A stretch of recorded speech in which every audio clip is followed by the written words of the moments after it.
Okay, class, this is a quick how to do lesson 4 homework. And today's homework is 1 through 4. And lately we've been talking about congruent figures, dilations, transformations, and so on. For one thing, this says the image is a triangle A prime, B prime, C prime. Claire says that the two triangles are congruent because their angles measured are the same. Do you agree?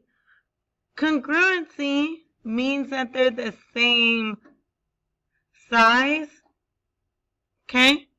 And they're also the same shape.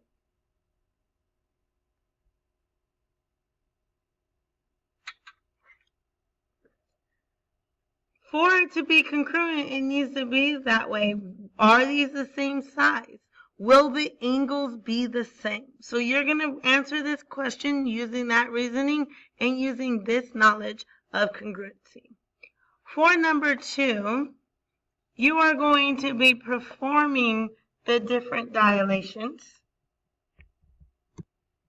The first thing you're going to do is find the center of dilation. It is super key to know what the center of dilation is because that's the starting point. So we're going to work on this and we're doing the center of dilation at R. Okay, so I'm going to start at point R and I am using a scale factor of 2.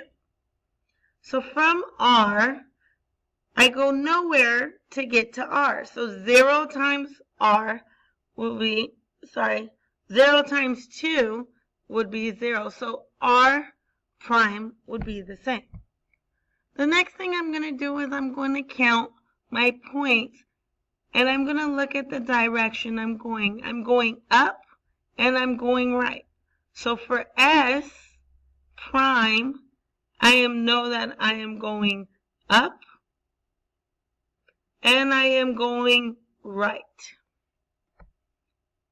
I am using the scale factor of 2, so however many places I go, I know I'm multiplying it by 2 to get my new dilation. So this is where we multiply by scale factor. And then my dilation will be my new points. So I am going to check how many places I go up. I go up 1, 2 to get to S. One more time from R, I go up 1, 2. So I'm going up 2 spaces, and then I'm going to the right 1, 2. 2 times 2 is going to give me 4, so I'm going to go up 4. And 2 times 2 is also going to give me 4, so I'm going to go right 4. So let's go ahead and go up 4. 1, 2, 3, 4. And to the right 4. 1, 2, 3, 4. And this is where my S prime is going to be. Okay?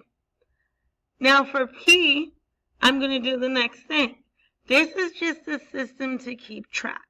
Okay? You're going to find out what direction you're going and you're multiplying it by the scale factor. Okay?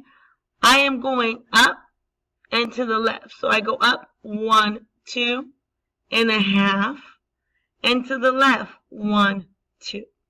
So 2 and a half is going to give me 2 1/4. 1, 2, 3. I go up 3 over 2. So 3 times 2, 1, 2, 3, times 2 is 6, 4, 5, 6, and over 4, because 2 times 2 is 4. 1, 2, 3, 4.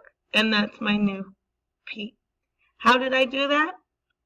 P, I go up, and I go left for P prime. And I went up 1, 2, 3, and then I go to the right 1, 2. So up 3, left 2. And I multiply these by the scale factor, and I will get the new points, which means I went up 6 and over 4. Let's do the very last one, Q. So I'm going to do it without this. I'm going to go up 1. So up 1 and then 1, 2, 3, 4. up 1 over 4. So 1 times 1 is 2, 1, 2.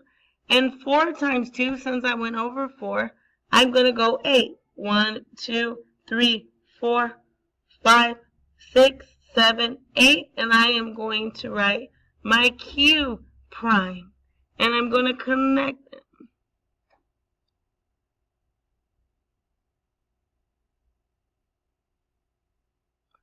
And I'm going to see that it's a scale factor of 2. For the next one, this is a review. You're going to look up the definition for vertical angles and supplementary, and you will complete this. Don't forget, vertical angles are congruent, and supplementary are angles made up of straight lines. Okay? Also, here, this is a sequence of transformations.